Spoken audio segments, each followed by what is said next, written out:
Put yourself on this dusty road. On this road, there's a woman who's burdened, woman in despair, because her daughter's suffering.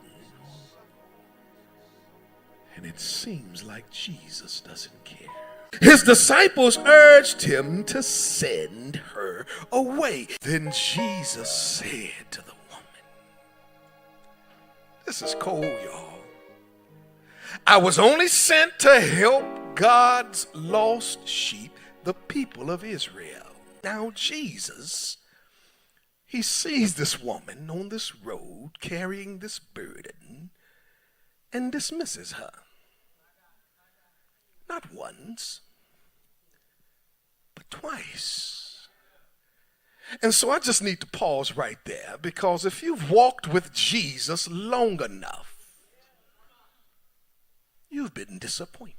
You've prayed, but he dismissed you. You prayed, but it seems like he's ignored you. But here's the foundation I want to build our conversation on. See, when God seems silent, there's a lesson waiting to be learned. Now, everybody who likes their life scripted predictably, this one ain't for you, because there are some things you can't plot. Pay attention to the tension that's going on in your life. Get your pens ready. See, in the silence of rejection, your faith speaks louder.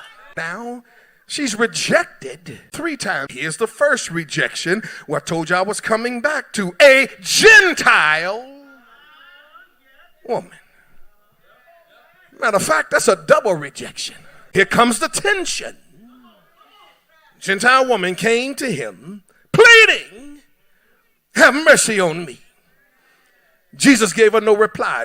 Now the disciples sent her away. In the silence of rejection, faith, your voice of faith, speaks loudest. You ever met a determined woman? She done made up her mind. I don't know what you came to do, but I know one thing: a demon leaving up out of my girl today. What happened to the believers who done made up their mind? I'm not leaving my post. In the silence of rejection, the voice of faith speaks the loudest. She said, oh, you want to call me a dog? Well, even the dogs